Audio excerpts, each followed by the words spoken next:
وسع كرسيه السماوات.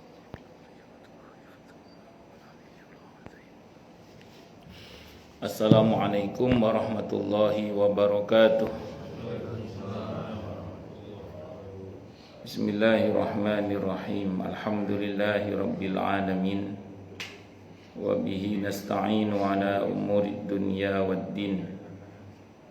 Wassalatu wassalamu ala ashrafil anbiya'i wal mursalin.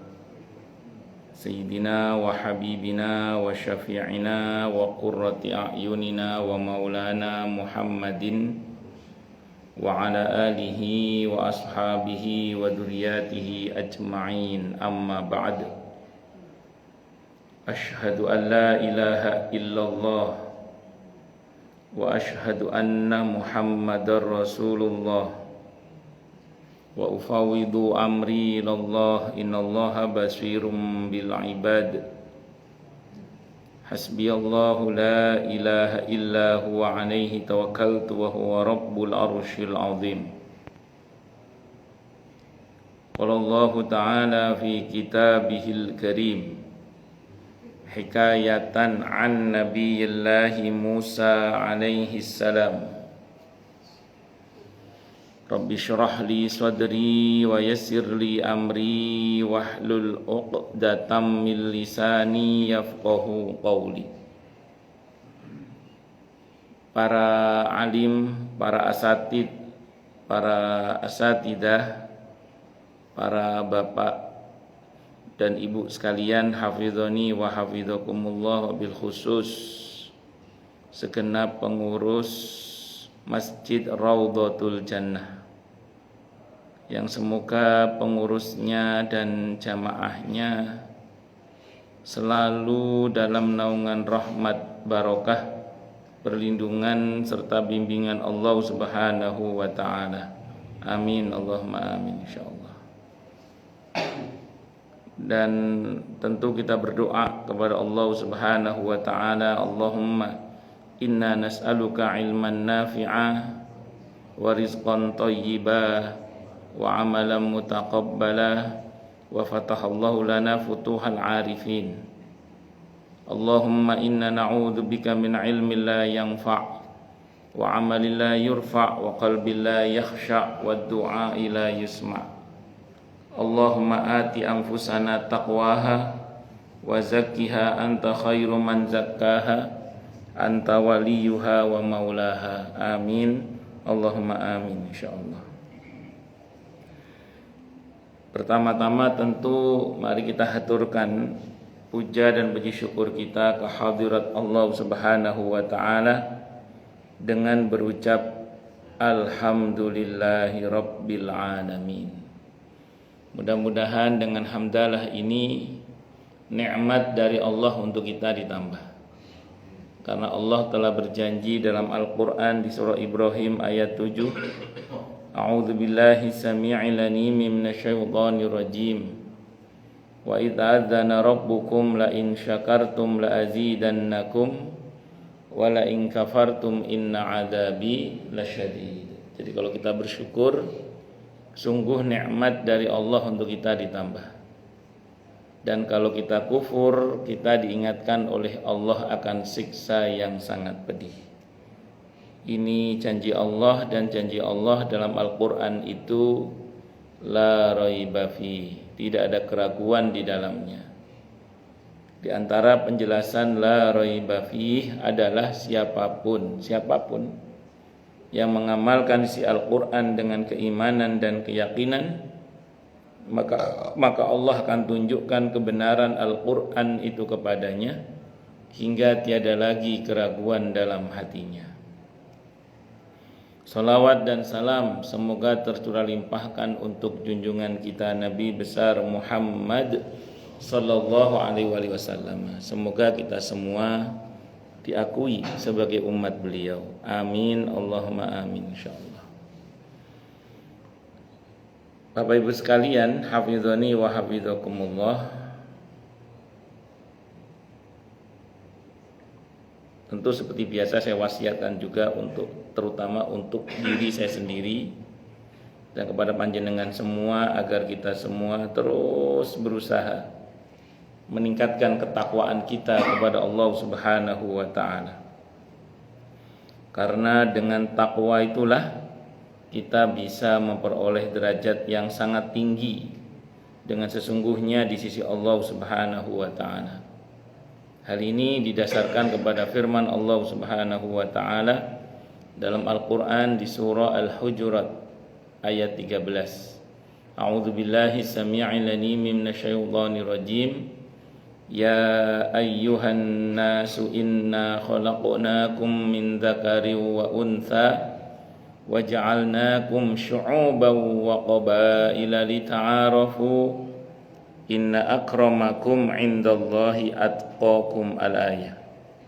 Wahai manusia, sesungguhnya kami telah menciptakan kalian dari seorang laki-laki dan seorang perempuan, berkembang menjadi bersuku-suku dan berbangsa-bangsa agar kalian saling mengenal. Sesungguhnya yang paling mulia di antara kalian di sisi Allah adalah yang paling bertakwa. Allah juga berjanji akan memberikan bonus bagi siapapun yang sungguh-sungguh bertakwa kepada Allah, berupa solusi atau jalan keluar dari setiap masalah yang dia hadapi. Dan Allah juga berjanji akan memberinya rizki dari arah yang dia tidak duga sebelumnya. Hal ini didasarkan kepada firman Allah Subhanahu wa taala dalam Al-Qur'an di surah At-Talaq ayat 2 dan 3. A'udzu billahi samii'il 'aliim minasyaitonir rajim. Wa may yattaqillaha yaj'al lahu makhraja wa yarzuqhu min haitsu la yahtasib. Dan barang siapa orang yang bertakwa kepada Allah, maka Allah akan berikan dia jalan keluar dan rizki yang tak terduga. Di ayat 4-nya Allah berfirman, wa may yattaqillaha yaj'al lahu min amrihi yusra. Siapa yang bertakwa kepada Allah, maka Allah akan jadikan urusannya mudah.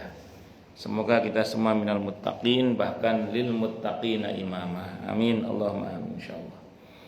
Bapak Ibu sekalian, hafizani wa hafizakumullah. Nama Allah yang insyaallah akan kita bahas pada waktu subuh kali ini adalah nama Allah Al-Afu. Al-Afu. Al-Afu ini secara umum diterjemahkan dengan yang Maha Pemaaf. Jadi Al-Afu secara umum diterjemahkan dengan Allah yang Maha Pemaaf. Mungkin sebagian kita bertanya ya, bedanya apa Ustadz Maha Pengampun dengan Maha Pemaaf?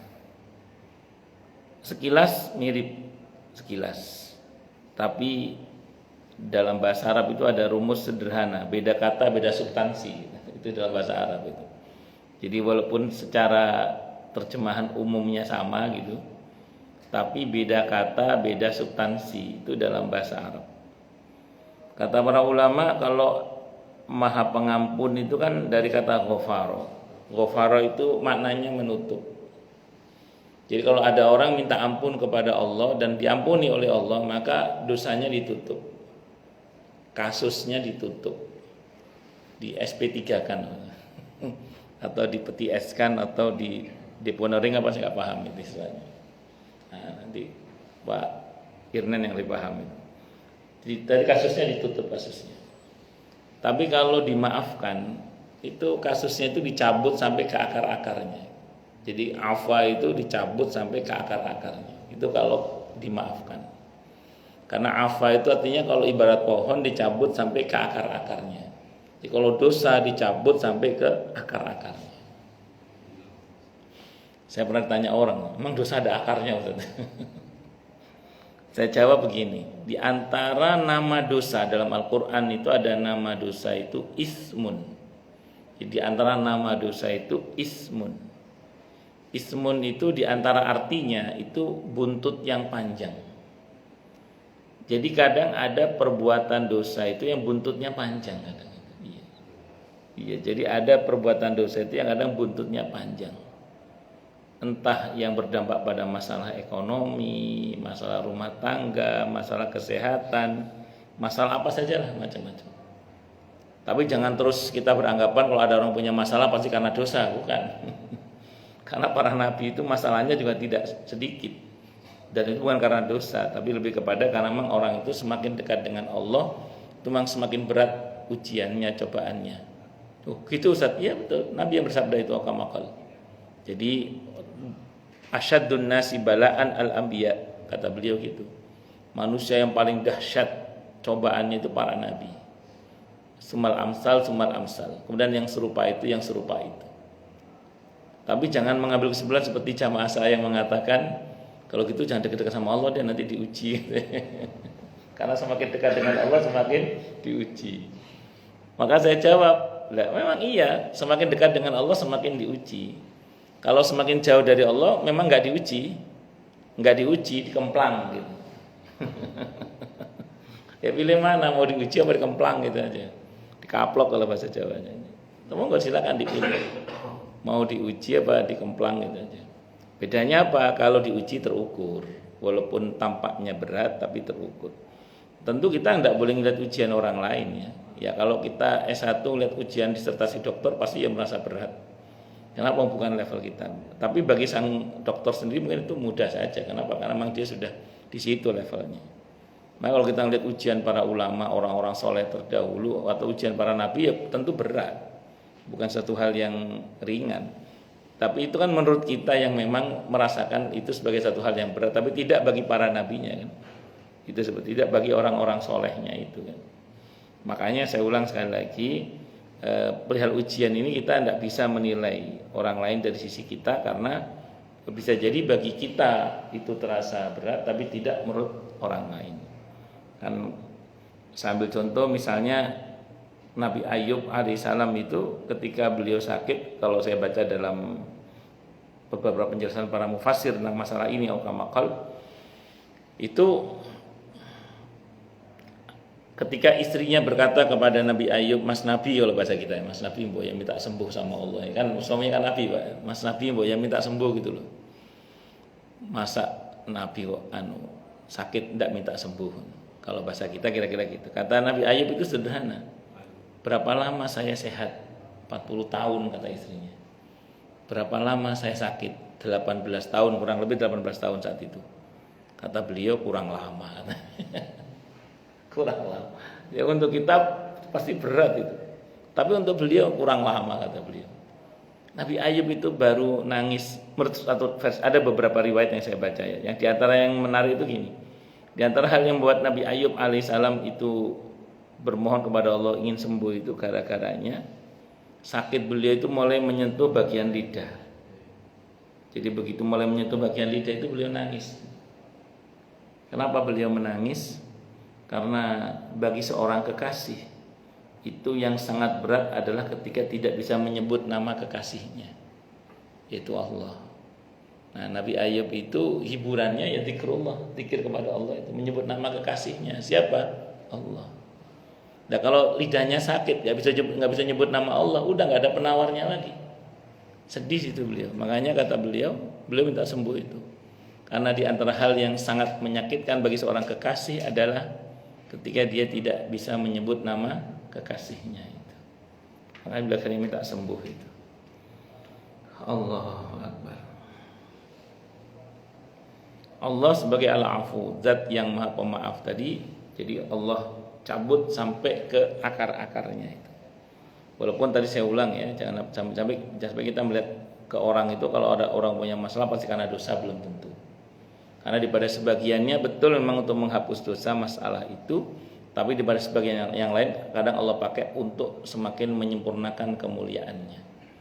Bagi para nabi dan rasul, bagi para kekasih-kekasih Allah, tentu musibah, cobaan, ujian itu merupakan bagian dari penyempurna yang akan dipakai oleh Allah untuk menyempurnakan kemuliaan para kekasih-kekasihnya itu.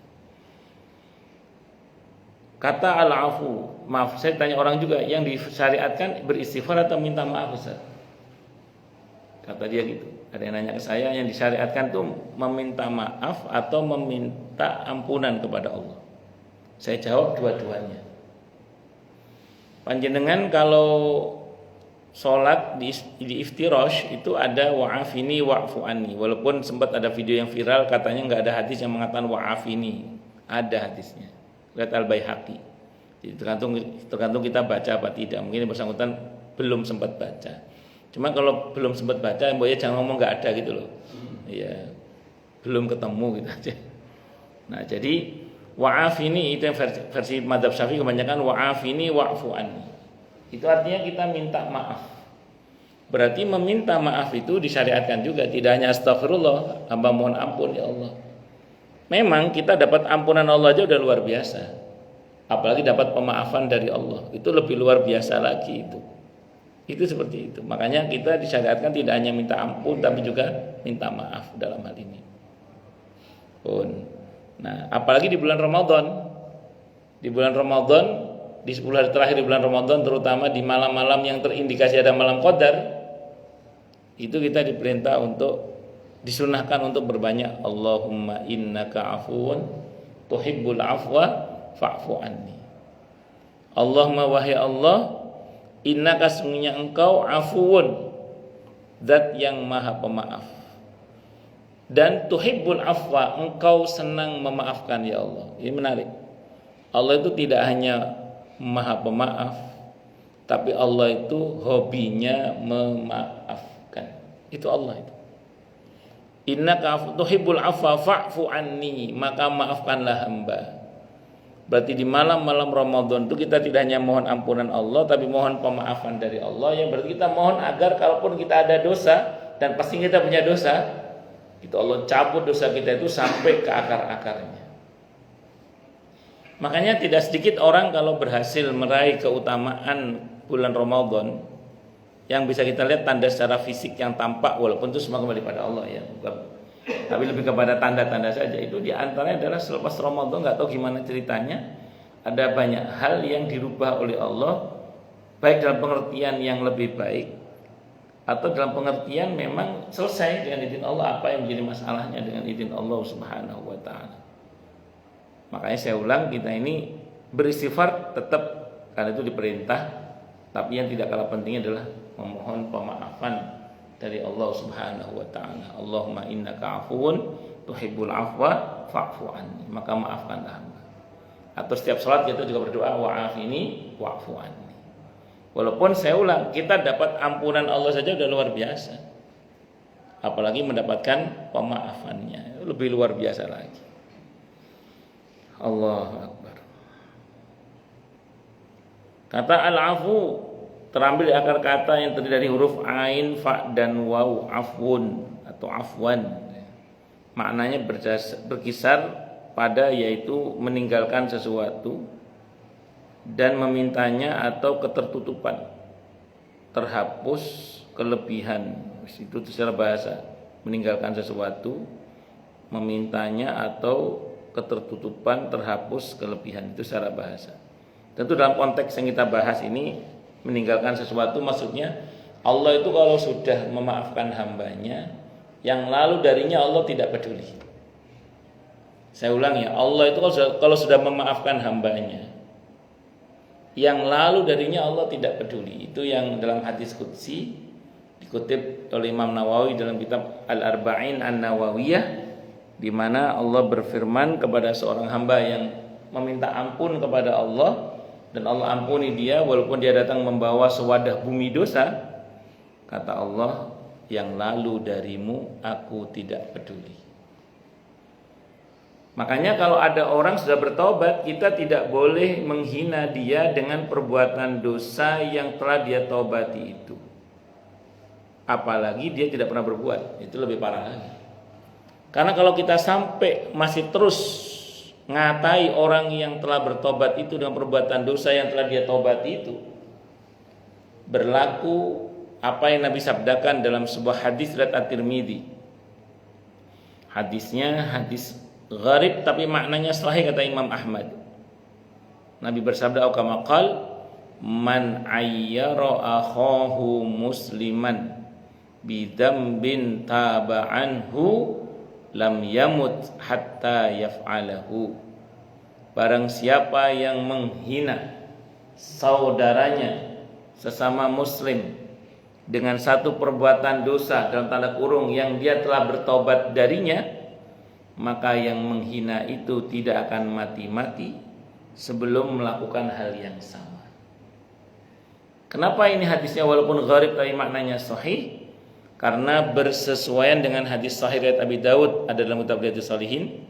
Ketika seseorang melaknat saudaranya, laknat itu terbang ke langit, sampai di langit dibanting ke bumi, sampai di bumi ditolak lagi, dia berputar-putar. Kata Allah, serahkan laknat itu kepada yang dilaknat, ternyata nggak pantas. Maka kata Allah, kembalikan laknat itu kepada yang dilaknat. Maka yang melaknat kena laknatnya sendiri. Na'udzubillahi min syarri dzalik. Maka kita hati-hati kalau ngatain orang itu. Ngerinya pas kita katain dia sedang tobat. Dan ngerinya pula apa yang kita katain ke orang itu akan kembali pada diri kita sendiri. Waduh, gimana Ustaz? Kita terlanjur dulu belum tahu ilmunya, tobat, minta ampun kepada Allah. Mudah-mudahan tidak kembali pada diri kita.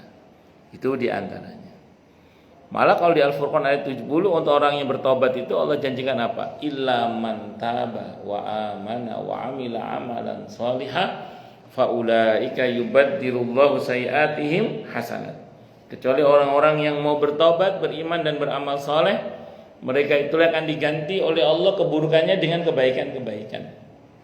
Keburukan itu dosa diganti dengan ampunan, dosa diganti dengan pahala, termasuk kalau ada pahala yang hilang Allah ganti dengan pahala yang baru yang lebih baik. Kok ada istilah pahala yang hilang dikembalikan? Ya karena Al-Furqan ayat 70 itu berkenaan dengan 3 dosa besar sekaligus. Syirik, membunuh, zina. Kalau tidak bertobat Allah ancam dengan kehinaan. Kalau bertobat tadi Allah akan tidak hanya Allah ampuni, tapi Allah akan ganti keburukannya dengan kebaikan-kebaikan. Termasuk kalau ada pahala yang hilang Allah ganti dengan pahala yang baru yang lebih baik. Itu menurut penjelasan sebagian para ulama itu seperti itu. Dan makanya kalau kita minta ampun kepada Allah, kita tidak boleh ragu betapa Allah itu maha pemaaf, bahkan hobinya memaafkan tadi itu. Tidak boleh ragu kita. Kalau sampai ada orang yang mengatakan dosa saya begitu besar sehingga Allah tidak akan sanggup memaafkan dosa saya, itu orang sombong, itu kata para ulama. Kok ada orang merasa dosanya begitu besar, saking besarnya sampai dia merasa Allah tidak akan sanggup memaafkannya, itu sombong orang kayak gitu. Kok ada orang merasa dosanya lebih besar daripada ampunan Allah, itu orang yang sombong. Bukan sombong, Pak, sombong, saking sombongnya. Bayangkan ada orang kok merasa dosanya lebih besar daripada rahmat Allah dan ampunan Allah. Makanya dalam satu riwayat ketika ada seseorang yang merasa telah berbuat dosa besar, dia datang kepada Nabi kita Muhammad SAW dan menceritakan dosanya. Nabi tanya, dosa apa yang kamu lakukan? Besar sekali ya Rasulullah. Lebih besar mana dosamu dengan gunung? Lebih besar dosa saya ya Rasulullah. Lebih luas mana dengan lautan? Lebih luas dosa saya ya Rasulullah. Lebih luas mana dosamu dengan ampunan dan rahmat Allah? Ya, lebih luas rahmat Allah dan ampunan Allah. Ceritakan. Nah, jadi akhirnya tidak ada yang tidak diampuni oleh Allah Subhanahu wa taala. Jadi sebesar apapun dosa kita itu, kalau kita mau sungguh-sungguh minta ampun kepada Allah, apalagi sampai mendapatkan pemaafan dari Allah, itu tidak ada yang tidak mungkin bagi Allah Subhanahu wa taala. Maka saya ulang, termasuk kesombongan adalah ketika orang itu merasa dosanya begitu besar sampai dia merasa Allah tidak akan bisa mengampuninya. Itu sebuah kesombongan. Kata al-afu dalam Al-Quran dalam berbagai bentuknya disebut sebanyak 35 kali. Nanti kalau mau ingin tahu buka indeks Qurannya gitu. Kata afun, kata afu, al-afu itu 35 kali dan hanya 3 kali yang menjadi nama Allah. Dan hanya 3 kali yang menjadi nama Allah. Kita coba cermati pertama di surah An-Nisa ini. An-Nisa ayat 43. Allah Subhanahu wa taala berfirman, A'udzubillahi samii'il 'aliim minasyaitonir rajim. Ya ayyuhalladzina amanu la taqrabus salata wa antum sukara hatta ta'lamu ma taquluna wa la junuban illa 'abiri sabilin hatta taghtasilu wa in kuntum marda aw ala safarin aw jaa ahadum minkum minal ghaiti aw lamastumun nisa أو لامستم النساء فلم تجدوا ماء فتيمموا صعيدا طيبا فامسحوا بوجوهكم وأيديكم إن الله كان عفوا غفورا. Hei orang-orang yang beriman, janganlah kalian sholat sedangkan kalian dalam keadaan mabok. Mabok dalam pengertian betul-betul mabok, karena dulu mabok itu boleh, Pak. Awal-awal datangnya Islam, orang-orang yang masuk Islam itu punya kebiasaan mabok awalnya, dan Islam tidak melarang awalnya. Terus dibatasi, tidak boleh saat sholat. Di luar sholat boleh, awalnya gitu. Ini namanya proses pensyariatan, nggak langsung di-cut habis. Terakhir baru dilarang di keseluruhannya. Nah ini dipakai dalil, Pak. Dipakai dalil kalau ada orang yang kecanduan, termasuk kayak kecanduan narkoba misalnya gitu ya, itu rehabilitasinya kan nggak langsung di-cut, Pak. Nggak langsung di-cut, tapi tetap diberikan hanya dengan dosis yang terus dikurangi dan dijarangkan, mungkin kurang lebih begitulah. Nah, jadi mirip seperti itu juga sebenarnya. Makanya ketika Islam masuk ke Eropa, itu kalau tahapan pensyariatan khamrnya seperti ini, itu sebenarnya lebih mudah diterima saat itu, karena saya pernah tahu sebuah cerita, nggak tahu betul apa enggak, ketika delegasi muslim diputus ke Eropa itu ditanya oleh rajanya, dia mengatakan kami di sini punya kebiasaan kalau terutama di musim dingin minum itu minuman keras itu, ya, boleh nggak itu? Dia mengatakan tidak boleh, haram. Ya, betul sih jawaban hukumnya betul, tapi akhirnya kan dia ditolak gitu akhirnya. Gak bisa terus berdakwah di situ. Nah, saat itu. Nah, tapi begitu kemudian ulama-ulama yang bijak itu datang, semua kan kita lihat ini masyarakat apa dulu. Oh ini masyarakat yang memang kebiasaannya begitu. Kita tidak katakan langsung haram, iya secara hukum haram, iya nggak berubah hukum itu. Tapi untuk berhenti dari situ kita jelaskan tahapan-tahapannya. Ya, syukur-syukur bisa dialihkan ke yang lain. Bertahap, nggak langsung di-cut gitu maksudnya itu.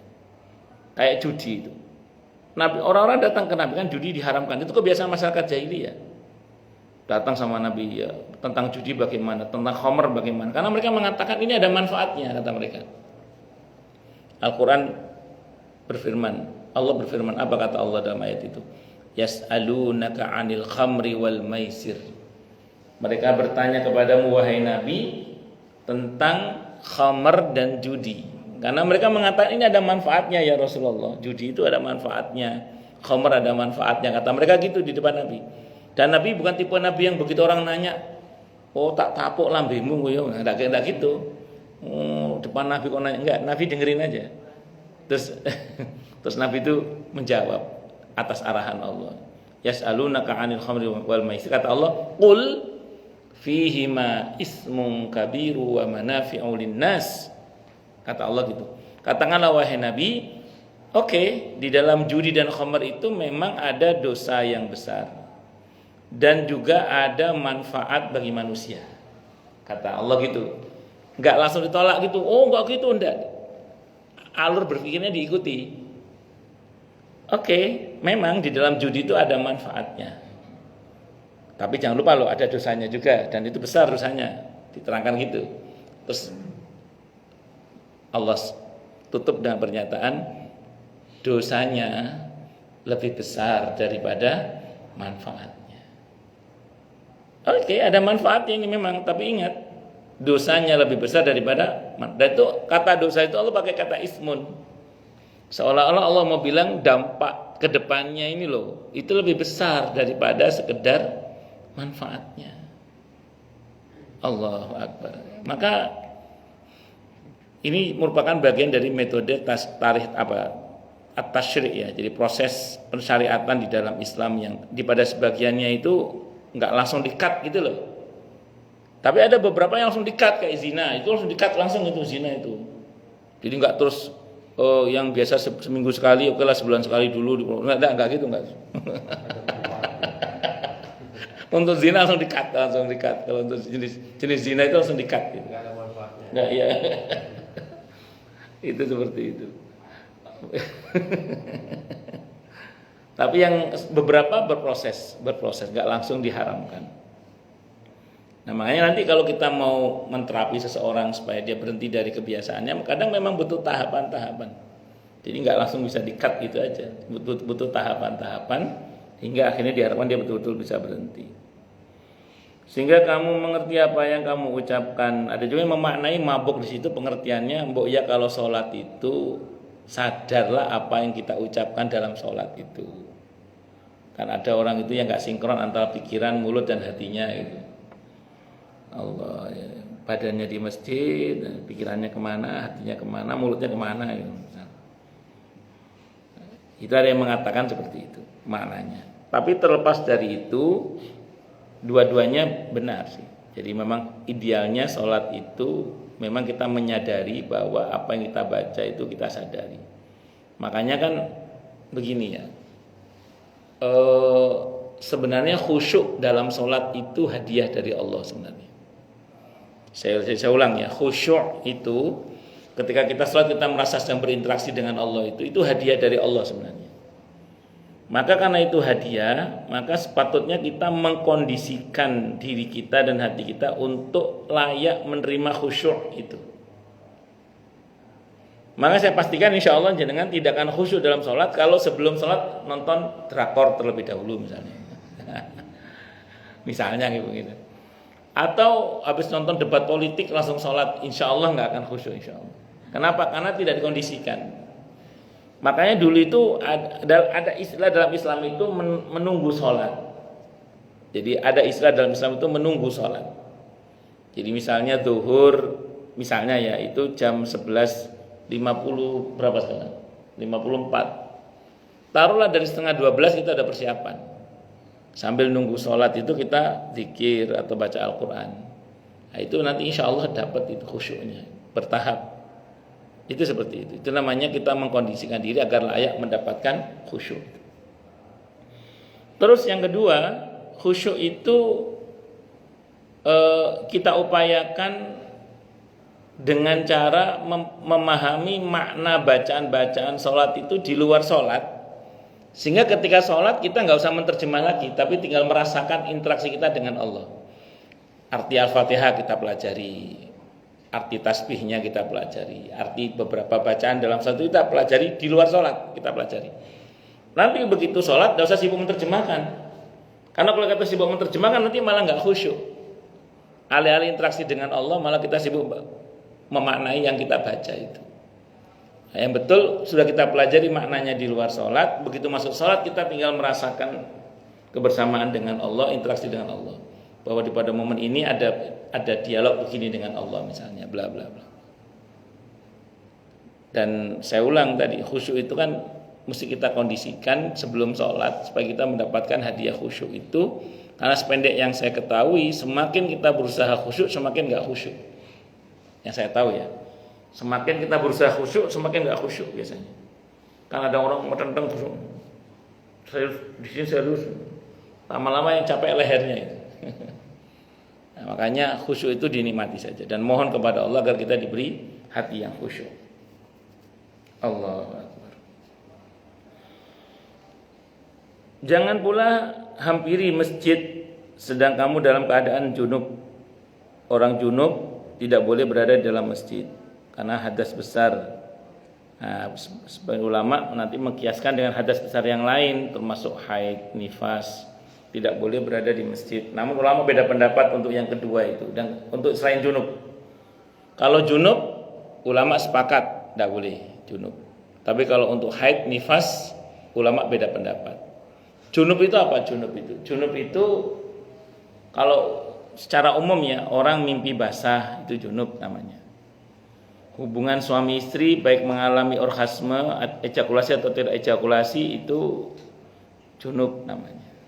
Jadi asal bertemu dua kemaluan secara langsung tanpa ada pembatas, walaupun tidak terjadi inzal atau orgasme atau ejakulasi, itu tetap dia sebut sebagai junub. Gitu. Terus kemudian atau tidak mimpi tapi mengalami orgasme dalam bentuk misalnya karena onani atau masturbasi misalnya, itu juga junub itu. Kalau sampai keluar ya, kalau sampai terjadi ejakulasi itu. atau terjadi orgasme biologis, bukan orgasme psikis. Nah, itu junub namanya. Ini saya terangkan biar, karena mohon maaf sebagian orang beranggapan junub itu kalau keluar gitu. Padahal nggak keluar pun bisa junub kalau maaf terjadi iltiqal khitanain, bertemunya dua kemaluan gitu. Dan itu kalau junub baru boleh masuk ke masjid kalau sudah mandi sekujur tubuh, atau tayamum kalau tidak ada air. Nah, kecuali sekedar numpang lewat saja. Kalau untuk orang haid itu lebih kepada perdebatan kadar larangan hadis untuk wanita haid itu sahih apa tidak. Bagi ulama yang melarang itu menganggap hadis itu sahih atau hasan. Nah, sementara bagi yang membolehkan menganggap hadis itu lemah. Makanya ada beberapa masjid itu dikasih tanda bagi yang sedang libur atau haid sebaiknya di teras masjid saya ngajinya. Ada yang begitu. Kalau panjenengan ibu-ibu berpegang pada pendapat yang membolehkan, tidak apa-apa, masuk aja. Tapi pastikan, maaf ya, darahnya tidak mengotori masjid.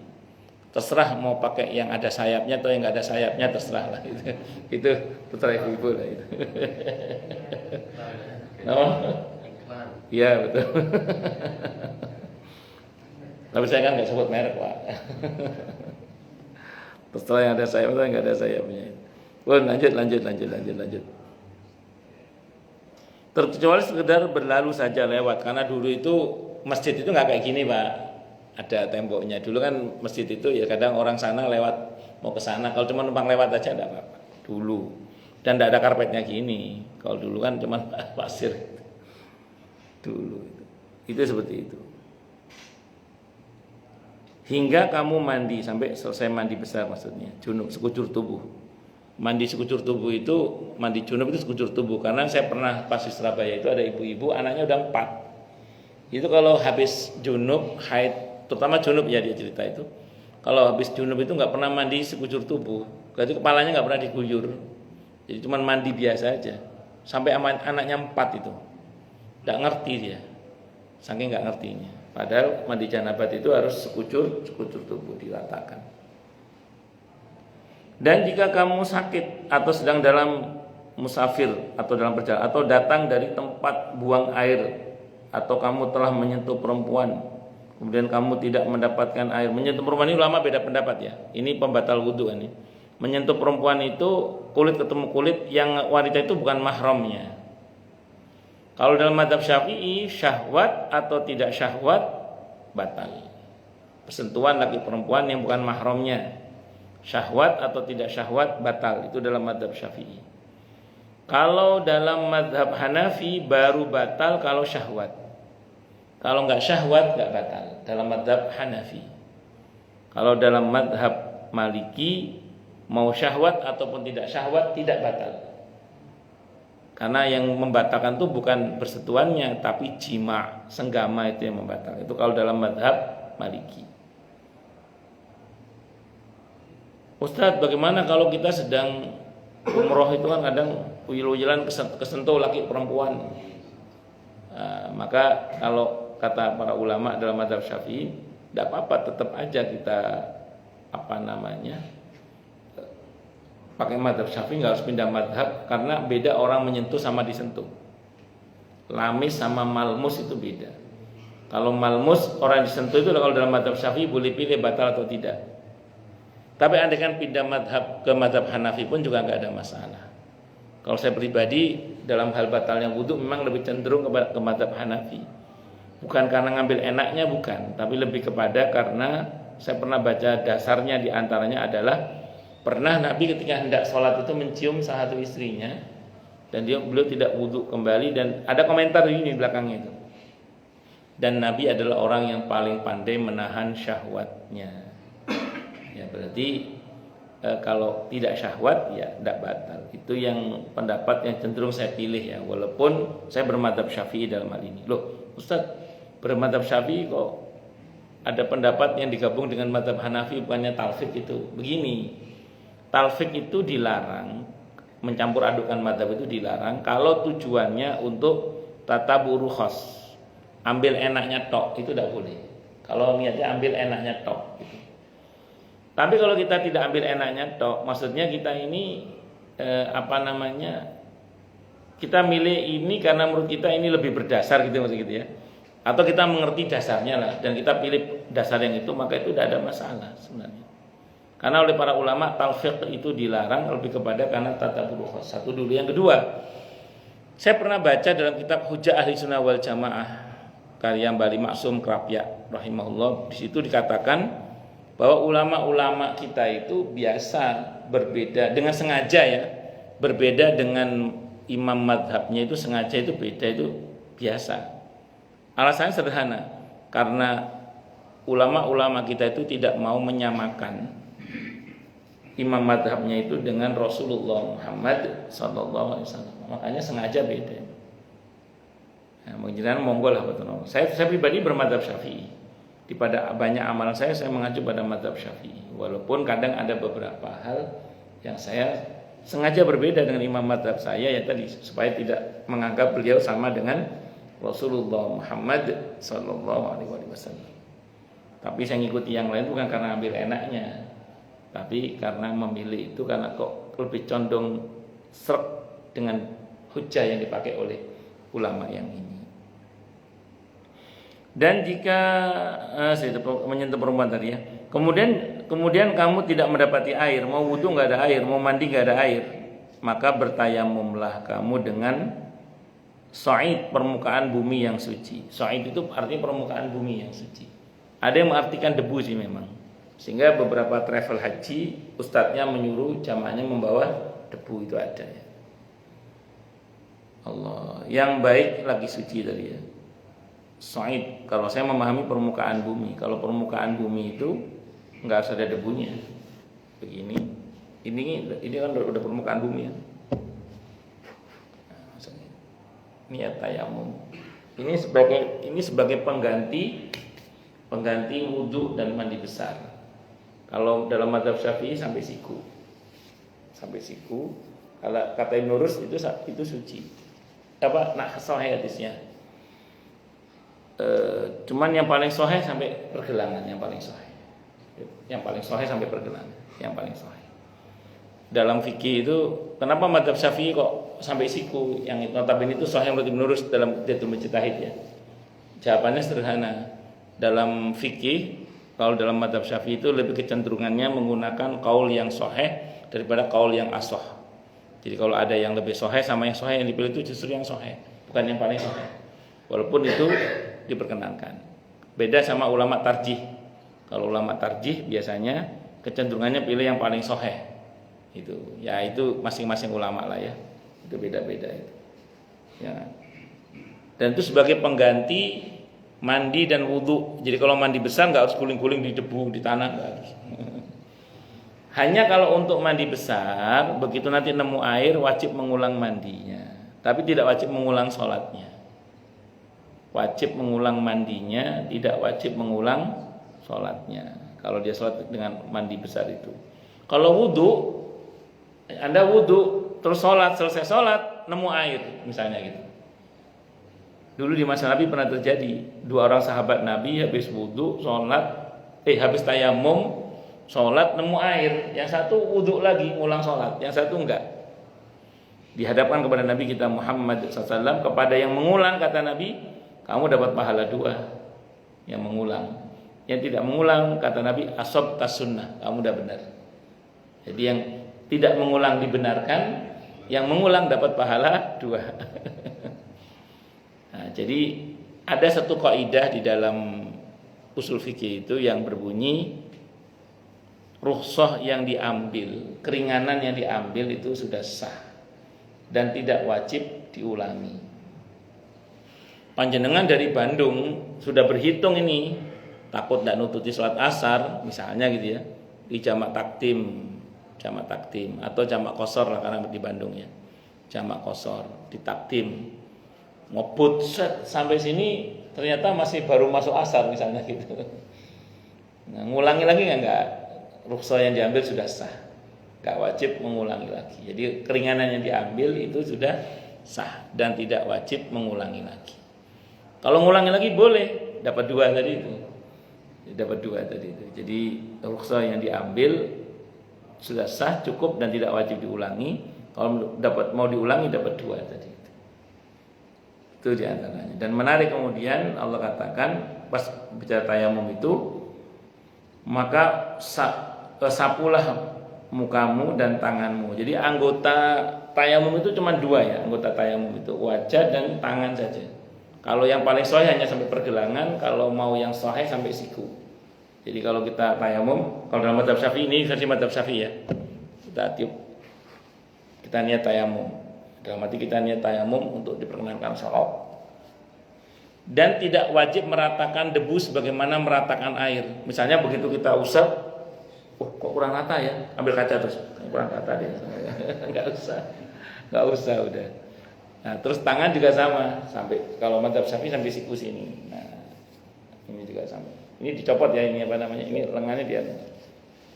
Nah, terus kemudian kalau yang paling sahih hanya sampai sini, hanya sampai pergelangan. Kalau dalam mazhab Syafi'i dua kali tepuk. Kalau yang paling sahih itu cukup sekali. Cuman gini, gimana Ustaz kok terjadi perbedaan seperti itu? Riwayatnya memang beda riwayatnya. Kalau yang mazhab Syafi'i itu saya baca dalam Bidayatul Mujtahid, saya baca ada dalam Al-Fiqhul Islami wa Adillatu karya Syekh Wahbah Zuhaili, itu juga ada di situ.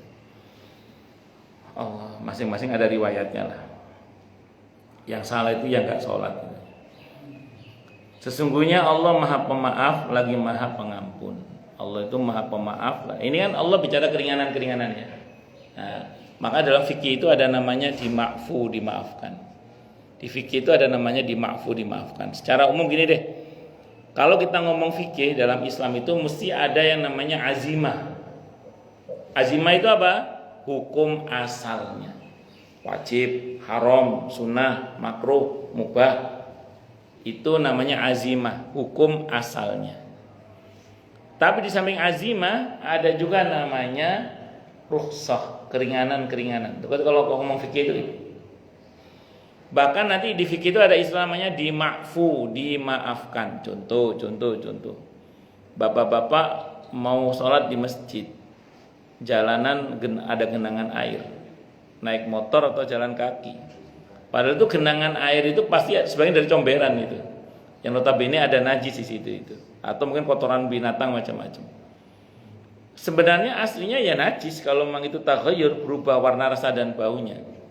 Tapi karena sulit dihindari maka menjadi dima'fu, dimaafkan. Atau di fikih ada contoh kasus di fikih itu. Ada orang sholat, Allahu Akbar. Begitu sholat dia baru celana dalamnya belum diganti. Padahal itu najis misalnya. Tapi itu udah terlanjur sholat tapi. Nah itu kalau di fikih itu nggak wajib dia terus kemudian nyopot celana dalamnya, biar aja sholat sampai selesai dan tidak wajib mengulang. Tidak wajib mengulang. Atau mungkin sebagian ibu-ibu kalau dalam perjalanan, misalnya maaf bawa anak kecil kan macam-macam tingkah polanya.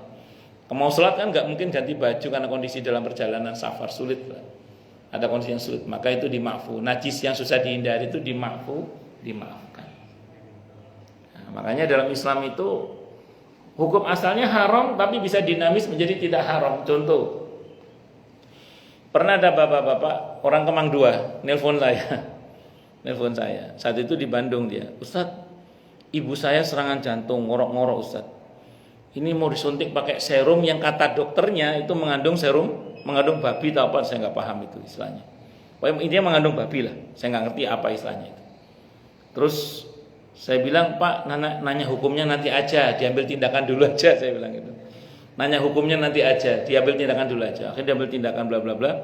Akhirnya telepon lagi beliau, alhamdulillah Ustaz, ibu saya selamat, orang tua saya selamat, alhamdulillah, masya Allah. Gimana hukumnya Ustaz? Orang mau mati nanya hukum bapak itu. Orang kalau mau mati itu ambil tindakan aja, yang penting selamat Pak, saya bilang gitu. Karena itu apa? Itu babnya kan darurat itu.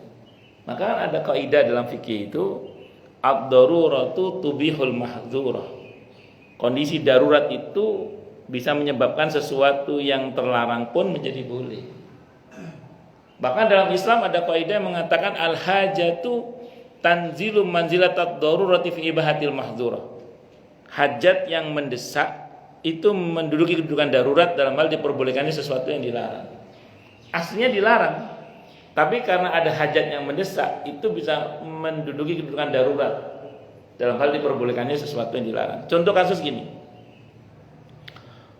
saya ini anak-anak tambah besar Ustaz, yang pernah nanya ke saya kira kurang lebih gitu, mau beli rumah cash itu nggak punya duit Ustaz, mau beli rumah cash nggak punya duit, kemungkinan ya kredit gitu. Sementara akad-akad kredit itu kan ada kemungkinan mengandung unsur riba, dia bilang.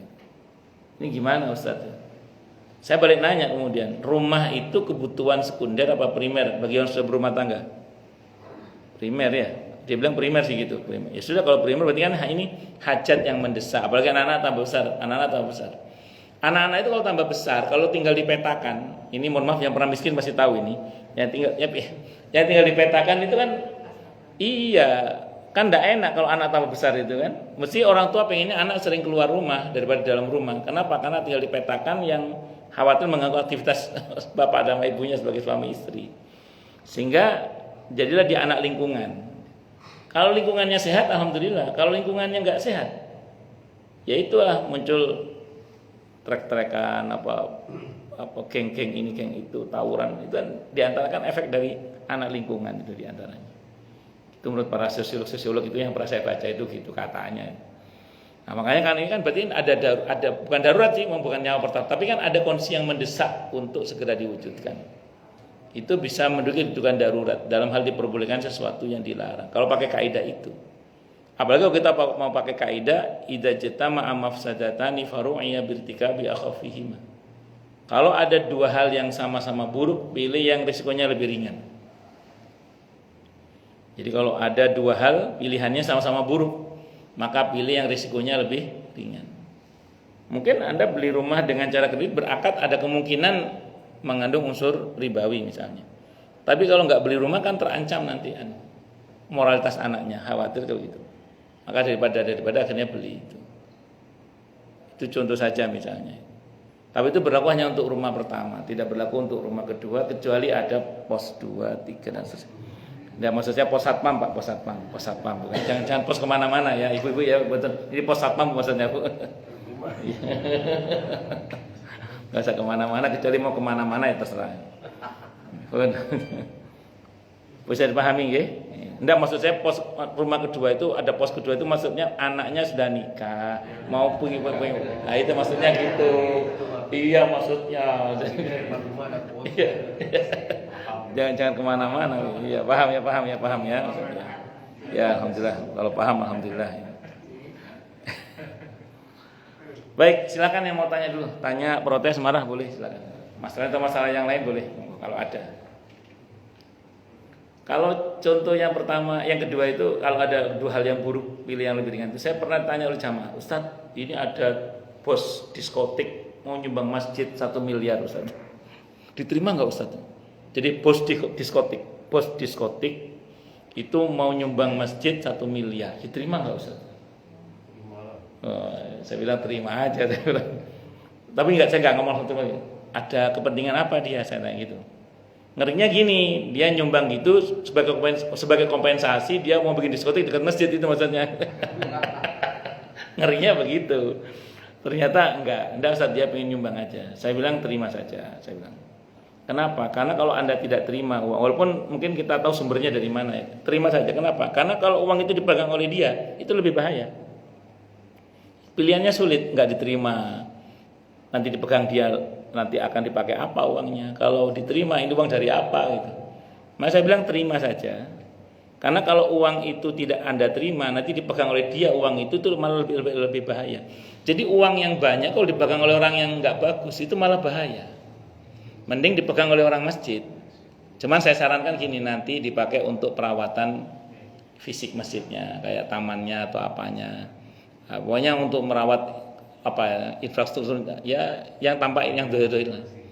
Jangan dibuat amplop ustadznya, saya bilang gitu. Kecuali ustadznya nggak tahu ya beda apa. Orang nggak tahu kan. Tapi intinya itulah. Terlepas dari itu maksud saya itu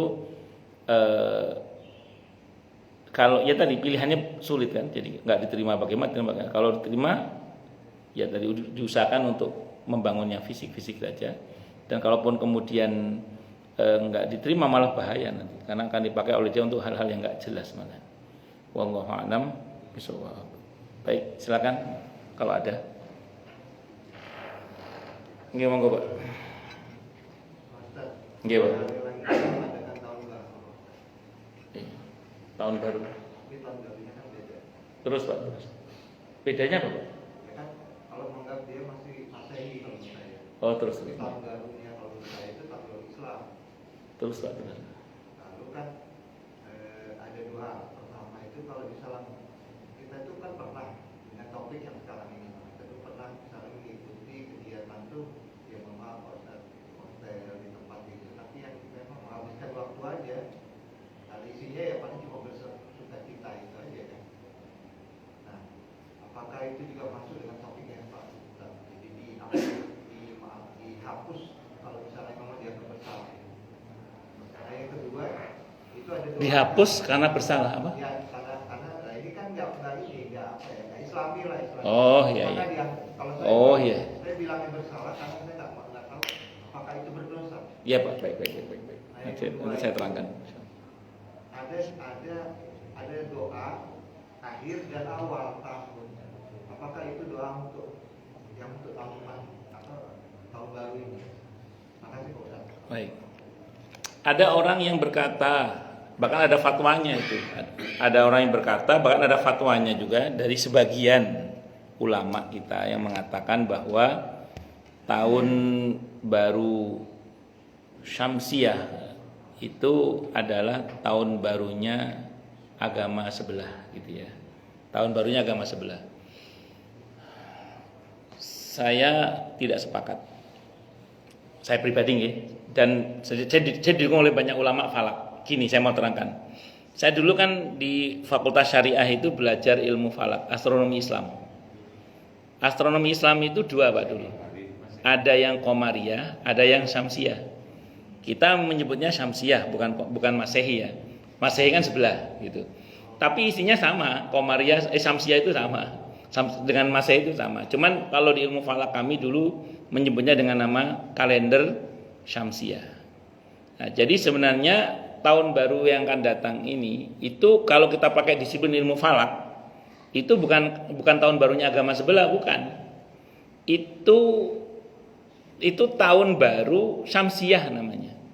Itu milik semuanya karena banyak yang menggunakan Syamsiyah kan tidak hanya agama sebelah itu, Pak. Semua pakai. Nah, makanya kalau saya ditanya apakah tahun baru yang akan datang akan tahun baru agama sebelah? Kalau saya sih bilang tidak. Kenapa? Karena ini adalah tahun baru Syamsiyah yang dalam Islam diakui. Syamsiyah itu dipelajari, Pak, dalam Islam itu namanya ilmu falak gitu ya. Karena Syamsiyah itu nanti berkaitan dengan beberapa momen ibadah kita. Sholat kita pakai matahari, Pak, Syamsiyah. Jadi Syamsiyah itu pakai matahari, sholat kita. Waktu puasa kita itu pakai matahari, waktu puasa kita dari terbit fajar sampai tenggelamnya matahari. Itu. Nah, jadi bukan bulan. Jadi matahari ini dipakai. Waktu wukuf di Arafah itu menggunakan matahari juga sama. Itu seperti itu. Nah, karena menggunakan matahari berarti Syamsiyah ini dipakai dalam ilmu falak Islam. Nah, kalau Bapak nanya saya, walaupun saya tidak menutup mata ada fatwa yang mengatakan itu milik agama sebelah sehingga tidak boleh kita bla bla bla, itu oke lah, itu silakan saja. Nah, tapi saya maksudnya berpendapat bahwa tahun Syamsiyah itu milik semuanya. Karena yang menggunakan kalender Syamsiyah itu tidak hanya agama sebelah tapi semuanya. Dan kita dalam Islam menyebutnya Syamsiyah, bukan Qamariyah. Bukan Masehi, bukan Masehi. Nah, itu yang dipakai oleh Sayyidina Umar kan ketika rapat mau membentuk kalender Qamariyah itu. Beliau Aukamakol mengatakan ini Syamsiyah atau Qamariyah. Akhirnya kita menggunakan kalender Qamariyah untuk kita. Itu ditetapkan di masa Sayyidina Umar radhiyallahu an.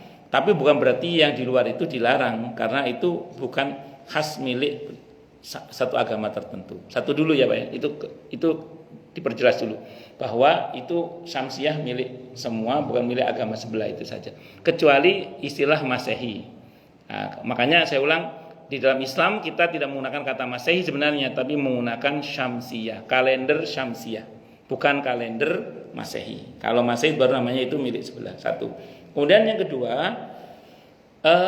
di malam itu biasanya orang berbuat maksiat dengan tingkat kemaksiatan yang luar biasa gitu ya. Kan aneka macam perbuatan maksiat adalah di malam itu misalnya. Maka sebagian kita berusaha untuk mengalihkan perbuatan maksiat itu ke masjid sehingga tidak jadi maksiat. Bisa dipahami nggak maksudnya ya? Sehingga diadakanlah istilahnya apa perenungan akhir tahun atau awal tahun, saya nggak paham.